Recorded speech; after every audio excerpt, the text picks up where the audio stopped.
Last class में मैंने आपको एग्ज़ाम्पल नंबर 7 जो था वो एक्सप्लेन कर दिया था। अब पेज नंबर 19 पे है एग्ज़ाम्पल नंबर 8।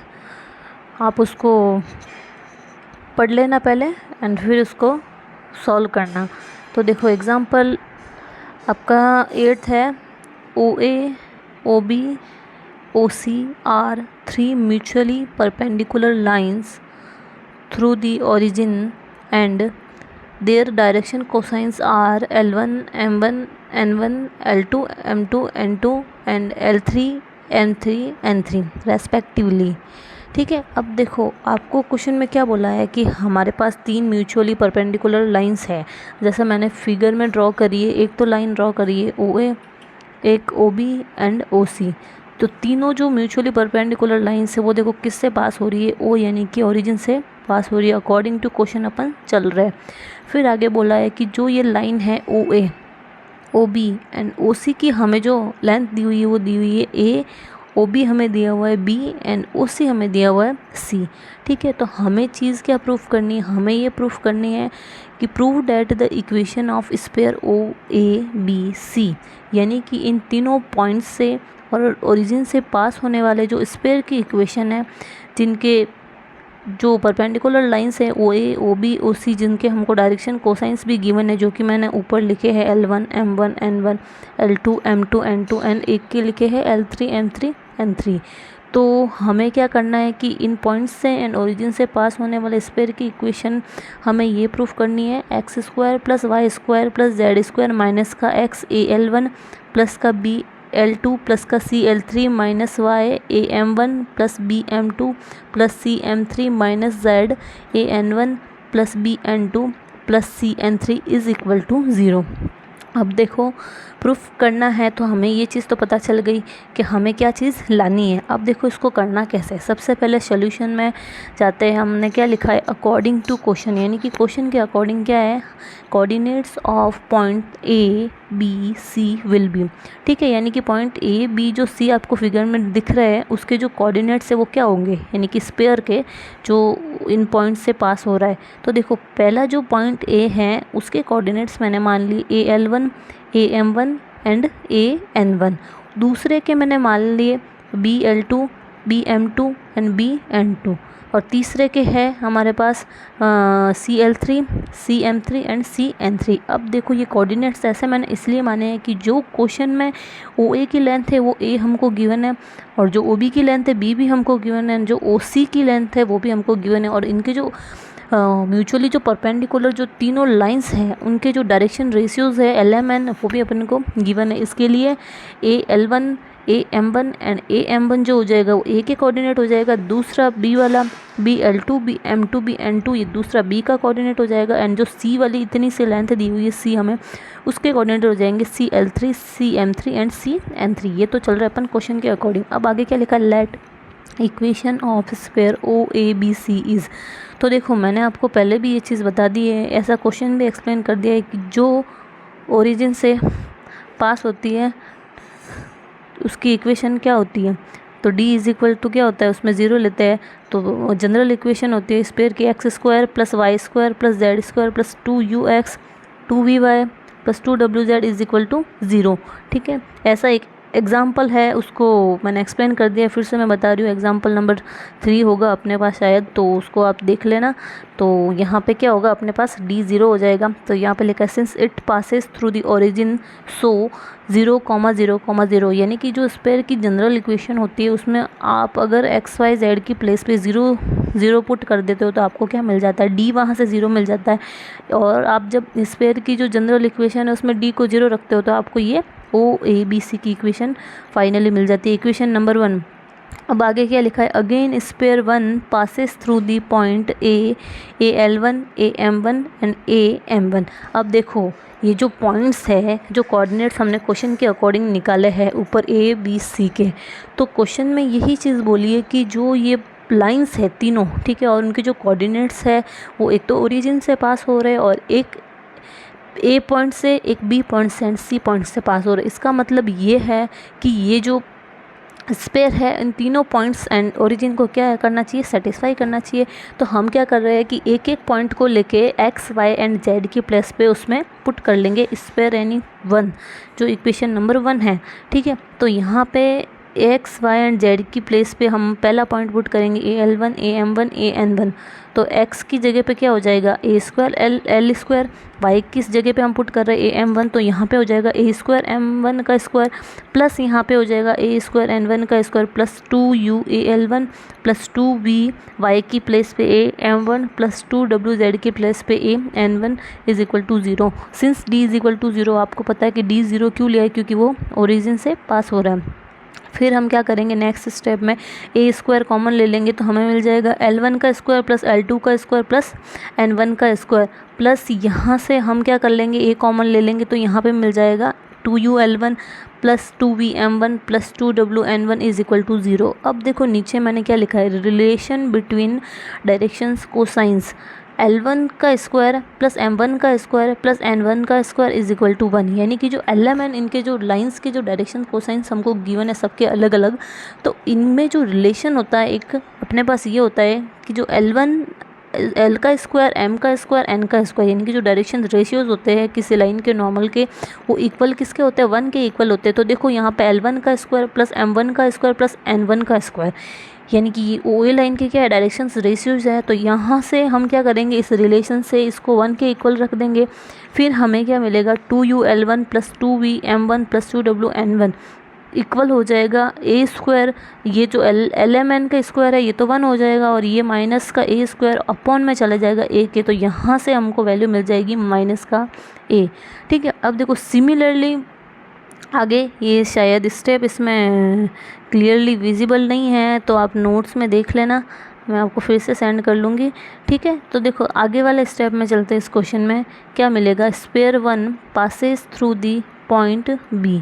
ठीक है, यानी कि ये इस पॉइंट से पास हो रहा है BL2 BM2 BN2, जिसके पॉइंट B के कोऑर्डिनेट्स हमने लेट किए। तो सेम वही तरीका है, आप क्या करोगे, जो स्पेयर की इक्वेशन है उसमें क्या करोगे, एक्स वाई एंड जेड की प्लेस पे पुट कर दोगे। तो सेम जो मैंने इसमें यानी कि इक्वेशन नंबर 3 आई है, उसी तरह से एक्स वाई जेड की प्लेस पे जब मैं ये पॉइंट्स पुट करती हूँ तो मुझे मिल जाएगा B² कॉमन आके, उसमें क्या कॉमन आया था, A² आया था, इसमें क्या आ जाएगा B² कॉमन आ जाएगा। ठीक है, प्लस यहाँ पे B कॉमन आ जाएगा, और ये रेशियो जो है LMN का रिलेशन जो है ये फिर से क्या हो जाएगा, 1 के इक्वल हो जाएगा। और यहाँ से 2U L2 plus 2V M2 plus 2W N2 is equal to हमें मिल जाएगा माइनस का B, इक्वेशन नंबर 4।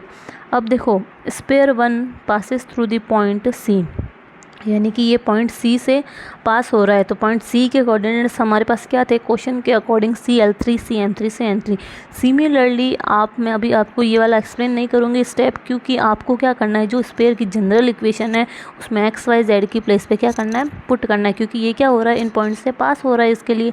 तो अब आपको फाइनली इक्वेशन नंबर आप 5th देखते हो तो यहाँ से मिल जाएगा 2U L3 plus 2V M3 plus 2W N3 is equal to minus का C।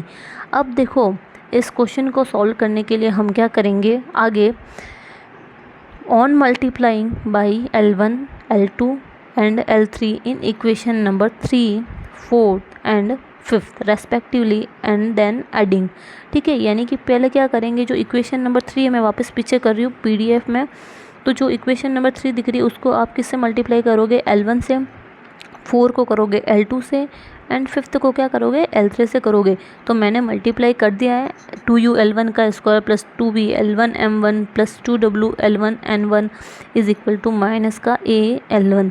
और नीचे वाला स्टेप आ जाएगा, सिमिलरली क्या हो जाएगा, 2U L2 का square 2V L2 M2 plus 2W L2 N2 is equal to minus का B L T। और सेम नीचे वाले में L3 से मल्टीप्लाई करके हमें क्या मिल जाएगा, इक्वल में माइनस का C L3 मिल जाएगा। अब देखो आगे हम इनको क्या करेंगे, ऐड करेंगे। आप खुद से प्रैक्टिस करना, थोड़ा ज़्यादा क्लियर हो जाएगा, एक एक को मल्टीप्लाई करके देख लेना।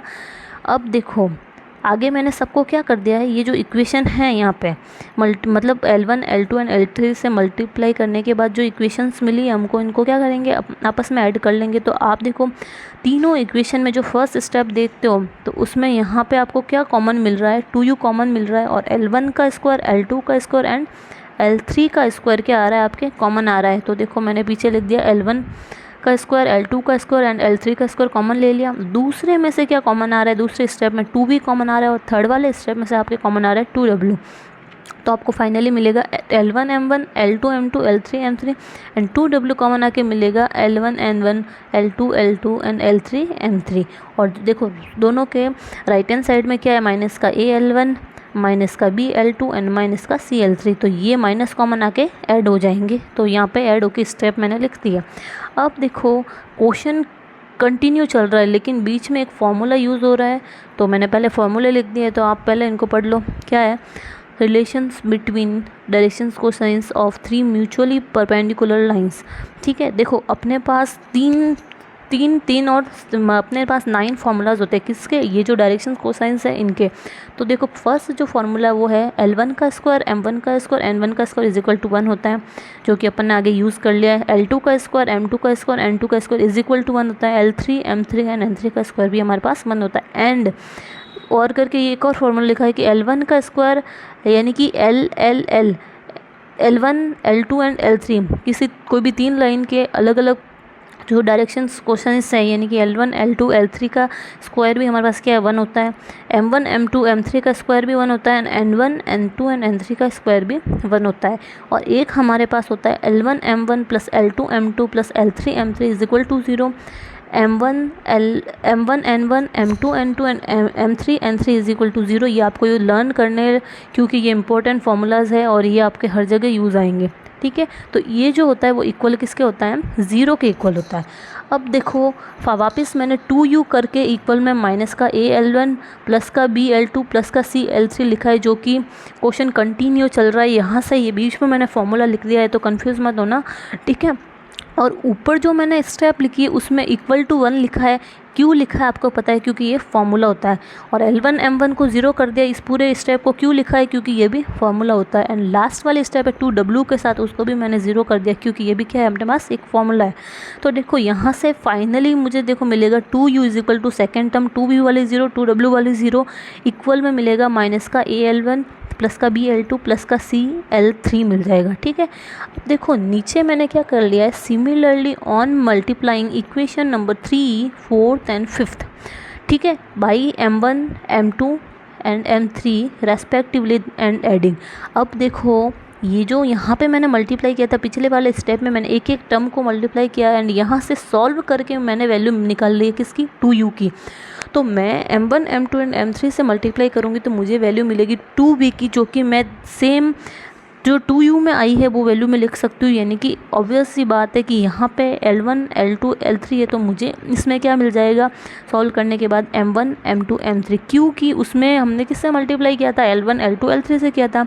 ठीक है, और हमें 2u 2v 2w की वैल्यू इसलिए निकालनी है क्योंकि जो हमने ओरिजिन से पास होने वाली इक्वेशन है, यानी कि पीछे करती हूँ मैं फिर से, ये इक्वेशन नंबर जो 1 है उसमें पुट करेंगे तो हमें उस इक्वेशन की उस स्पेयर की इक्वेशन मिल जाएगी जो इन पॉइंट्स से क्या होती है, पास होती है। इसके लिए तो आगे ये जो मैंने 2w की वैल्यू और 2v की वैल्यू जो डायरेक्ट लिखी है उसको भी आप सॉल्व कर सकते हो, और नहीं भी करोगे तो चलेगा, क्योंकि आपको पता है कि आप मल्टीप्लाई करोगे तो यही वैल्यू मिलेगी। ठीक है, तो आगे क्या लिखा है, on multiplying equation 3 4th 5th by N1 N2 and N3 respectively and adding. तो सिमिलरली आप N1 N2 एंड N3 से मल्टीप्लाई करते हो तो आपको मल्टीप्लाई करने के बाद 2w मिल जाएगा माइनस का a N1 प्लस का b N2 प्लस का c N3।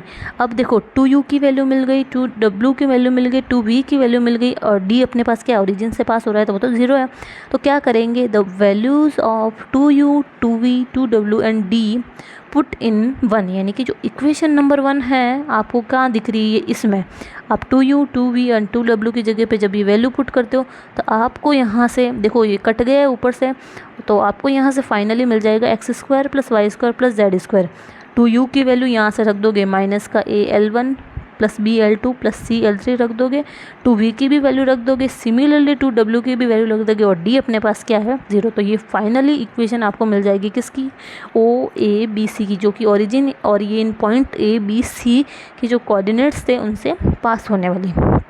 अब देखो आगे क्या पढ़ रहे अपन, नया टॉपिक है एक और काफ़ी इजी भी है तो इम्पोर्टेंट भी है ना ये टॉपिक।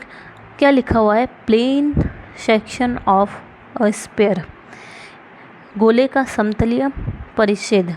ठीक है, अब देखो पहले तो ये जो लिखा हुआ है उसको अपन बाद में पढ़ेंगे, मैं आपको समझा देती हूँ कि ये चीज़ होती क्या है। देखो प्लेन सेक्शन का मतलब ये है कि आप कोई भी प्लेन लेते हो, एक सिंपल सा प्लेन, उसको जब आप एक स्फीयर यानी कि गोले में से आप उसको पास करते हो तो जो उनके जो कॉमन पॉइंट से बनने वाला जो कर्व है वो आपको क्या मिलता है, एक सर्कल मिलता है।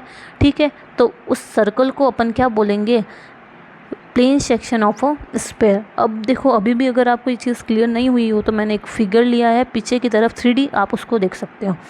देखो इसमें मैंने क्या किया है, एक स्फीयर लिया है, उस स्फीयर में से एक प्लेन को क्या किया है, पास किया है। तो बीच में देखो ये जो डार्क रेड कलर का जो एक स्फीयर बन रहा है उनके कॉमन पॉइंट्स से, किनके, प्लेन के एंड स्फीयर के कॉमन पॉइंट से एक मेरे पास क्या बन रहा है, सर्कल बन रहा है डार्क रेड कलर का। तो वो जो सर्कल है, वो जो सेक्शन बन रहा है, ठीक है, उसको ही अपन क्या बोलते हैं, प्लेन सेक्शन बोलते हैं। समझ गए, ये चीज़ क्लियर हो गई आपकी।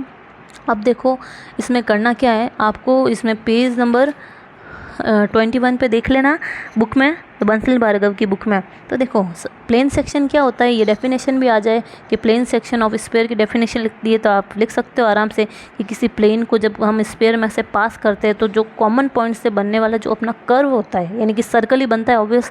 ठीक है, तो उसको अपन क्या बोलेंगे, प्लेन सेक्शन बोलेंगे स्फीयर का। तो अब देखो आगे क्या है, एक थ्योरम है इसमें, to prove that every plane section of a sphere is a circle and to find the centre and radius of the circle. अब ये बोल रहा है, हिंदी में फिर से मैं बता देती हूँ आपको, थ्योरम सिद्ध करना है कि गोले का समतलीय परिच्छेद यानी कि जो प्लेन सेक्शन जो होता है वो एक वृत्त होता है तथा उस वृत्त का केंद्र तथा त्रिज्या हमें ज्ञात करनी है। अब देखो मैं वापस फिगर आपको बताती हूँ, ये जो डायग्राम है, प्लेन सेक्शन जो उसको कट कर रहा है स्फीयर को, तो उससे क्लियरली आपको विजिबल है यहाँ पे वो अंदर से क्या बन रहा है, एक सर्कल का फॉर्म कर रहा है। तो देखो सर्कल बन रहा है तो ये तो चीज़ हमें पता है, ठीक है, बट ये बोल रहा है कि ये यहाँ पे सर्कल बनता है, ये चीज़ हमें क्या करनी है, प्रूफ करनी है। ये अपना थ्योरम है तो इसको अपन प्रूफ कर रहे हैं कि ये सर्कल बनता है, और साथ में अपन को ये भी चीज़ प्रूव करनी है कि इसका जो सेंटर और इसकी जो रेडियस होती है उसके फॉर्मूला क्या होता है। ठीक है, ठीक है। अब देखो मैं आगे की तरफ वापस PDF से देखो आप, क्या है यहाँ पे, एक जो स्फीयर है उसका जो सेंटर है C, ठीक है, इसको स्फीयर के सेंटर को मैंने मान लिया C, और उसकी जो बीच में से जो एक प्लेन सेक्शन जा रहा है, ठीक है, तो जिससे क्या बन रहा है, एक सर्कल बन रहा है। ठीक है, सर्कल पे जो पॉइंट, जनरल पॉइंट मैंने मान लिया, एक P मान लिया। ठीक है, और जो स्फीयर के सेंटर है उससे जो प्लेन है, यानी कि जो नीचे प्लेन से जो स्फीयर बन रहा है उस प्लेन पे जो CN जो है एक परपेंडिकुलर मैंने क्या कर लिया, ड्रॉ कर लिया। ठीक है, तो ये जो CN वाली लेंथ है उसको मैंने नाम दे दिया लेंथ ऑफ परपेंडिकुलर को P, और जो CP है उसको मैंने नाम दे दिया स्मॉल r, क्योंकि ये जो क्या है स्फीयर की अपने पास क्या है, रेडियस है। एंड जो NP जो है वो ऑब्वियस सी बात है, इतना कॉमन सेंस है कि जो दोनों के इंटरसेक्शन से जो सर्कल बन रहा है उसकी सर्कल की रेडियस हो गई NP। ठीक है, तो अब हमें क्या करना है कि रेडियस का फॉर्मूला निकालना है, किसके, इस सर्कल की रेडियस का, यानी कि NP की वैल्यू निकालनी है, रेडियस ऑफ सर्कल। तो हम क्या करेंगे, देखो मैंने साइड में ये जो राइट एंगल ट्रायंगल बन रहा है उसको मैंने अलग से ले लिया बाहर, CNP, base, perpendicular and hypotenuse. ठीक है, अब देखो राइट एंगल है तो सीधी सी बात है कि आप क्या फॉर्मूला लगाओगे इसका, मैंने मान लिया, वापस नीचे में थ्योरी लिखी है उसको वापस एक बार रीड कर लेती हूँ। क्या लिखा है, let C be a centre of sphere, the section of sphere by a plane section is circle. ये तो जो वही चीज़ है जो मैंने आपको समझाई है, ऑब्वियस सी बात है कि उस प्लेन सेक्शन से क्या बन रहा है, एक सर्कल बन रहा है।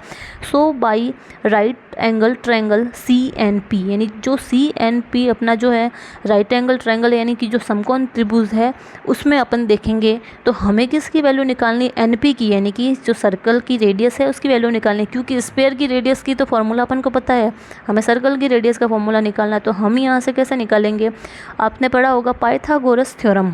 ठीक है, पाइथागोरस थ्योरम क्या होता है कि जो राइट एंगल है, ठीक है, तो उससे आप क्या करोगे, उसका स्क्वायर कर दोगे, हाइपोटेनियस का square is equal to base का स्क्वायर प्लस परपेंडिकुलर का स्क्वायर। तो आप यहाँ से ये फॉर्मूला यूज़ करके आप क्या कर लोगे, NP का square is equal to CP का स्क्वायर माइनस का NC का स्क्वायर बाई पाइथागोरस थ्योरम।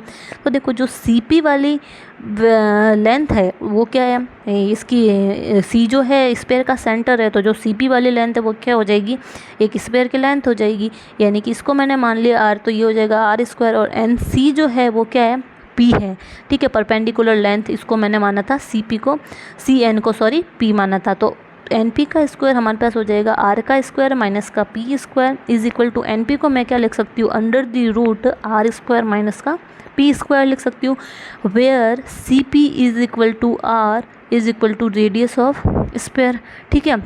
ये स्पेयर की रेडियस है एंड NP जो NP है हमारी वो क्या है, रेडियस ऑफ सर्कल है।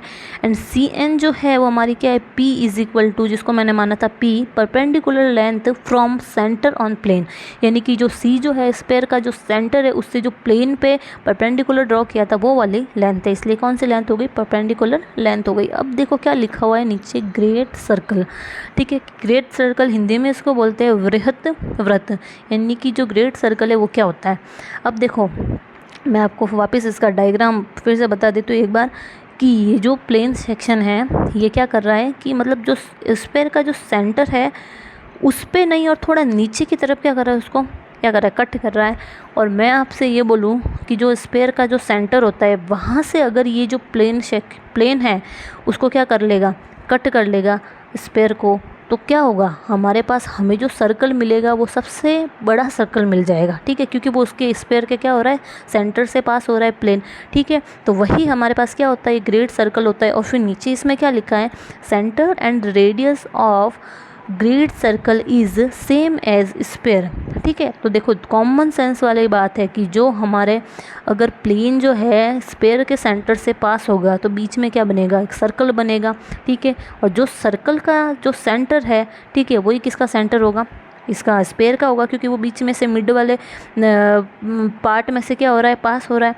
फिर क्या है कि जो रेडियस है is radius of great circle is same as sphere, यानी कि जो रेडियस है बीच में से पास हो रहा है तो जो रेडियस स्फीयर की होगी वो रेडियस किसकी हो जाएगी, सर्कल की हो जाएगी। तो ये हमारे पास क्या है, ग्रेट सर्कल, ठीक है। समझ में आ गया आपको यहाँ तक, आई थिंक सो।